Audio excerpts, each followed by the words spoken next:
जय गुरुदेव।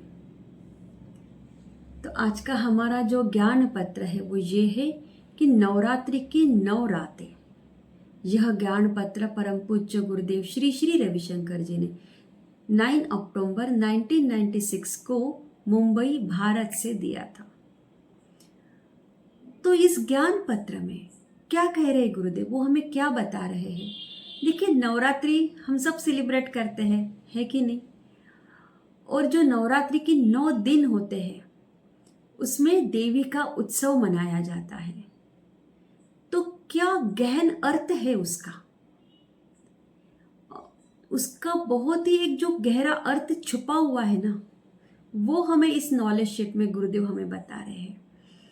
तो नवरात्रि का जो अर्थ है वो ये है कि 9 रातें और नई रात। सृष्टि अंधकार में होती है, जैसे माता के गर्भ में या फिर मिट्टी के नीचे। गर्भ के ये 9 महीने 9 लंबी रातों के समान होती है, जिनमें आत्मा मानव शरीर धारण करती है। देखिए, रात्रि कायाकल्प करती है और विश्राम प्रदान करती है। दिन भर लोग काम करके थक हार के जब घर वापस आते हैं ना, फिर उसके बाद रात्रि को उत्सव मनाते हैं, प्रार्थना करते हैं। उस समय क्या होता है, रात्रि के समय में सारी सृष्टि सो जाती है, हमारे आश्रम का चौकीदार भी। तो नवरात्रि की ये जो 9 रातें हैं वो बहुत ही बहुमूल्य है। ये अति सूक्ष्म ऊर्जा से परिपूर्ण रहती है।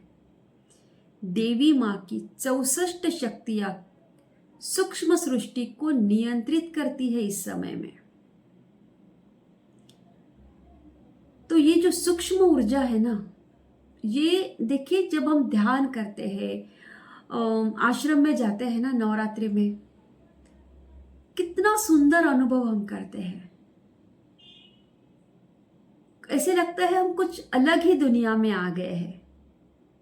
जो लोग भी आश्रम में गए होंगे ना नवरात्रि में, उन सब ने ये एक्सपीरियंस किया होगा। बहुत अद्भुत एक्सपीरियंस होता है। और सभी सांसारिक व आध्यात्मिक हितों की पुनर्स्थापना का दायित्व इनका ही होता है। मतलब कि जो देवी माँ की 64 शक्तियां हैं, उनका ये दायित्व होता है। ये शक्तियां हमारी जागृत चेतना में भी निहित है।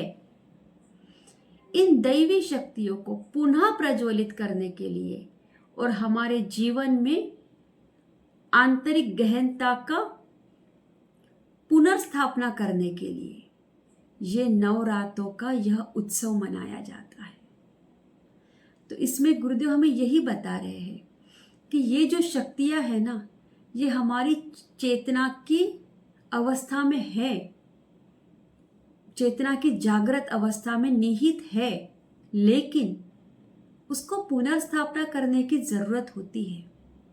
और ये जो नवरात्रि के जो 9 दिन होते हैं, जिसमें अलग अलग हवन किए जाते हैं, पूजाएं की जाती है, प्रार्थनाएं की जाती है। तो आश्रम में हम देखते हैं कि हर दिन अलग अलग हवन होते हैं। पहले दिन से लेकर 9 दिनों तक कितना सुंदर उत्सव मनाया जाता है। उस समय हमारी चेतना की अवस्था कैसी होती है ना। ऐसे लगता है हम खुद ही ऐसे हवा में उड़ रहे हैं। एकदम हायर लेवल होता है हमारी चेतना की अवस्था। सब लोग बहुत एंजॉय करते हैं। तो ये जो है ना, ये एक आंतरिक स्थिति है। बाह्य अवस्था तो हम सब देखते हैं, हम सब अटेंड करते हैं, रात को डांडिया खेलने जाते हैं, सब एंजॉय करते हैं। लेकिन इसका जो गहरा अर्थ है, जो इस नॉलेज में छिपा हुआ है, जो गुरुदेव हमें कहना चाह रहे हैं कि इन नवरात्रि के 9 दिनों में अपनी आंतरिक अवस्था को चेक करना है, वो देखना है। क्योंकि ये जो शक्तियां है वो हम सबके भीतर है। बट इन नवरात्रि के 9 दिनों में उनको पुनर्स्थापना करने की ज़रूरत है। जैसे हम बाहर पूजा करते हैं, बाहर सब स्थापना करते हैं, वैसे ही हमारे भीतर भी करना है। तो बाहर से अंदर की ओर आने की ये जर्नी है, बहुत ब्यूटीफुल जर्नी है ये।